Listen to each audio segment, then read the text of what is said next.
Mes chers compatriotes, le 2 octobre 1958 nous rappelle une page de fierté nationale et de grande ferveur pour notre peuple, celle de la proclamation de notre indépendance. Unis et mobilisés autour de l'idéal de liberté, les pères de l'indépendance ont relevé cet important défi de l'histoire.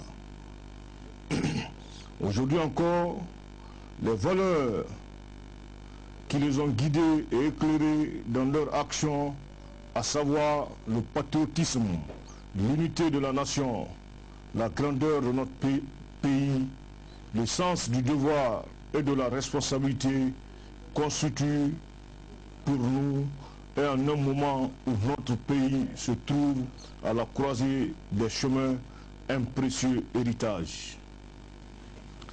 L'anniversaire de la souveraineté et de la dignité retrouvée de notre pays cette année coïncide avec des événements qui interpellent notre conscience patriotique et citoyenne.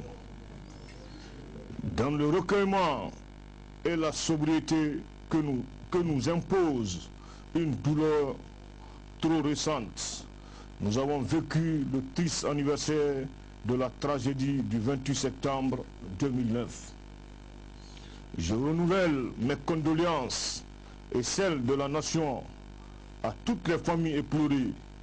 J'implore le pardon de chacun et de tous au nom de l'indispensable réconciliation nationale pour que plus jamais ça. Justice doit être rendue aux victimes. Justice doit être aussi rendue pour que cesse l'impunité qui est à l'origine de tous les crimes dans notre pays depuis toujours.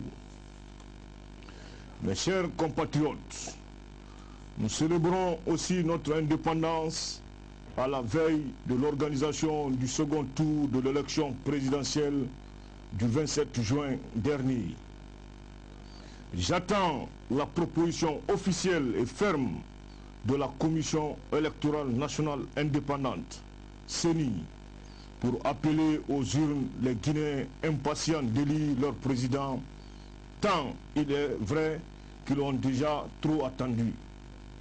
À ce jour, j'affirme haut et fort qu'aucune proposition de date pour le second tour de l'élection présidentielle ne m'a été soumise pour mon approbation. À ce propos, mon ministre d'État vient de terminer une séance de travail avec la CENI qui a assuré qu'elle travaille ardemment à déterminer la date tant attendue. Je veillerai personnellement à ce que l'attente ne soit plus longue. D'ici là, il n'est un secret pour personne que la transition qui avait suscité beaucoup d'espoir auprès des Guinéens et de nos partenaires est confrontée aujourd'hui à de nombreuses incertitudes. L'avenir plein de promesses de notre projet démocratique qui nous a mobilisés et fait rêver tous paraît maintenant incertain. D'où la nécessité impérieuse d'un sursaut national et patriotique de notre part à tous, car c'est unis et solidaires que nous avons relevé le défi de l'indépendance. C'est encore unis et solidaires, donc plus fort, que nous allons surmonter l'étape fatidique du deuxième tour pour combler nos espérances démocratiques. Un deuxième tour que j'appelle de tous mes voeux et que je souhaite se tenir le plus rapidement possible dans un climat apaisé et dans la confiance entre tous les acteurs de la transition, que j'invite à resserrer les rangs, car la nation attend beaucoup d'eux et chacun est face au jugement de l'histoire dont le verdict est implacable. Mes chers compatriotes, j'appelle une nouvelle fois les acteurs de la transition à un dialogue permanent et à une concertation régulière pour surmonter tous les obstacles. C'est vrai que le médiateur dans la crise guinéenne et président du FASO, son Excellence Blaise Compaoré, est à nos côtés, ainsi que la communauté internationale pour nous appuyer dans nos efforts. Mais c'est à nous, Guinéens, d'abord, qu'il faut trouver la solution à nos problèmes. C'est dans ce cadre et après consultation de tous les protagonistes et sur la base aussi des accords historiques de Ouagadougou que j'ai décidé de la mise en place d'un comité de suivi et d'évaluation des actes préparatoires de l'élection présidentielle. Son mandat est clair et limité dans le temps. Nous attendons de la CENI, seule habilitée à organiser les élections, avec le concours de ce comité, qu'elle nous conduise vite et bien aux élections en créant les conditions nécessaires à mettre en confiance les candidats pour limiter les risques de contestation des résultats qui seront issus des urnes. Mes chers compatriotes, je vous félicite pour l'effort de patience et vous demande encore plus de retenue et de sagesse pour maintenir le climat de paix actuel qui nous permet de regarder l'avenir avec confiance et sérénité, malgré les apparences tensions.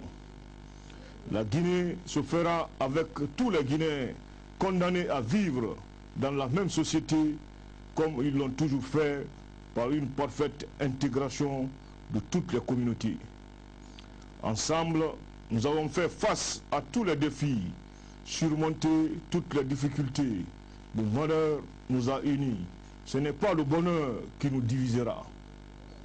Cette démocratie, les élections que nous avons revendiquées au prix de la vie de beaucoup de nos compatriotes, maintenant qu'elles sont à notre portée, constituent une chance que nous devons tous saisir au risque d'être condamnés par l'histoire et de trahir la mémoire de nos martyrs.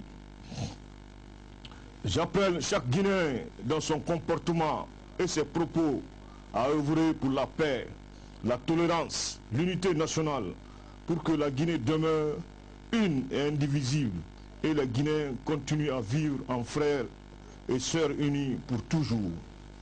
J'engage en particulier nos vénérables sages de toutes les régions du pays à cet effort de rassemblement et les invite à prendre des initiatives pour amener les deux candidats à se rencontrer, à se parler et à comprendre que le destin des Guinéens et l'avenir de la Guinée sont entre leurs mains.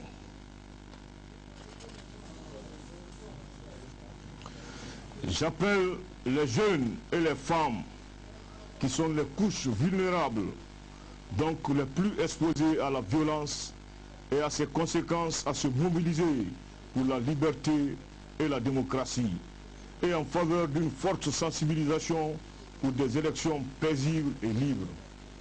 Au nom du gouvernement et du peuple de Guinée, je salue l'effort et les initiatives de médiation de chefs d'État de pays amis, ainsi que de nombreuses bonnes volontés à travers le monde pour rapprocher les positions et concilier les intérêts pour qu'une certaine limite ne soit jamais franchie.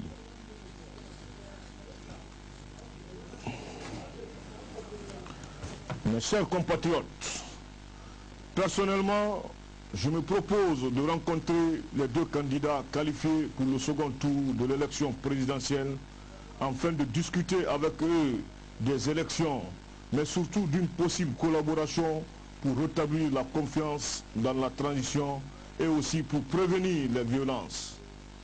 Ce sont eux qui doivent nous montrer à tous la voie sûre. Ils ont la clé de la paix et ont les moyens de nous rassurer à propos de notre avenir, car chacun des deux candidats a la confiance d'une partie de la population, une confiance qui nous amène à en faire des interlocuteurs incontournables pour les grandes décisions du pays. J'ai foi en l'un et l'autre et crois fermement qu'ils mettront en face la Guinée, qui est au-dessus de tout et de tout le monde. Mes chers compatriotes, à ces premières élections démocratiques de l'histoire de notre pays, il n'y aura ni vainqueur ni vaincu. C'est ensemble que nous allons gagner et épargner à notre pays un autre rendez-vous manqué avec son destin.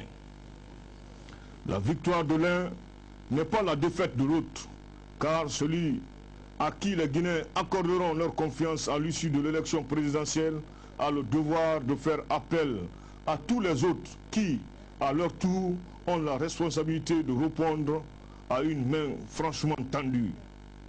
Je l'ai dit et je le réitère, car c'est à la fois ma conviction et mon vœu, en un moment où l'enjeu des élections provoque des inquiétudes, que seul notre engagement à privilégier la Guinée pourrait dissiper la lutte ayant été menée ensemble. La récompense de cet effort commun doit être partagée. Mes chers compatriotes, mes compagnons d'armes et moi-même avons donné une parole, celle d'organiser des élections pour que la Guinée soit dotée d'un président démocratiquement élu afin de reprendre une vie constitutionnelle normale. Je réitère cet engagement et souhaite que notre engagement et notre bonne foi soient compris et partagés par tout le monde. Car la transition, la Guinée, c'est l'affaire de tout le monde et non celle du seul président de la transition qui, sans le soutien et la confiance des uns et des autres, ne peut rien avec toute la volonté du monde. À ce propos, je tiens à dire que je ne suis pas homme à ne pas assumer ses responsabilités. Seulement, je ne crois pas que c'est à moi de tout faire. Chaque fois que ce sera nécessaire, j'agirai et je réagirai. La recherche du compromis, pour moi, n'est pas une faiblesse, mais un effort d'équilibre et d'équité dans un climat dominé par la suspicion, les préjugés, les procès faciles et les condamnations sans discernement. J'essaie de réfléchir avant d'agir, de consulter avant de décider pour éviter un exercice solitaire du pouvoir qui amène à toutes les dérives. À ce propos, je félicite les forces de défense et de sécurité, aujourd'hui en première ligne de l'effort de démocratisation du pays. Je félicite les populations qui gardent leur calme et la sérénité malgré tout.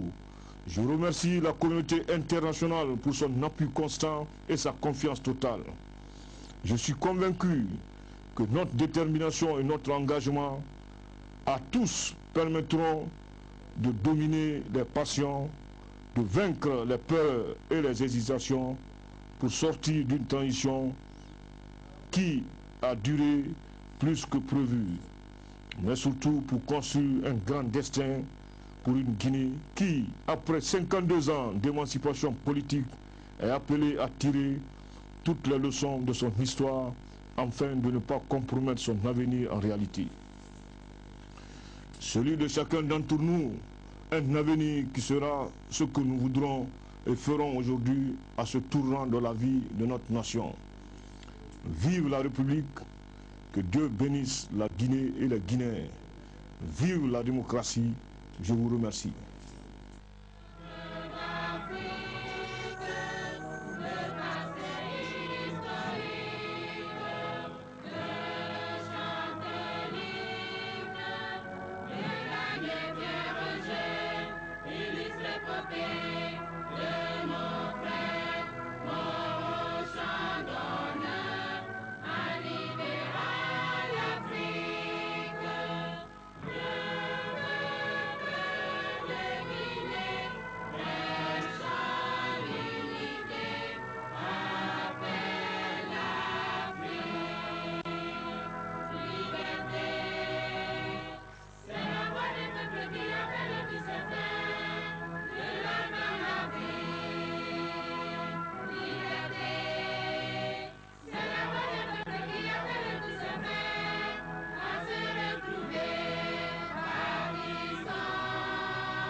Voilà, vous venez donc de suivre l'adresse à la nation du président de la République, le général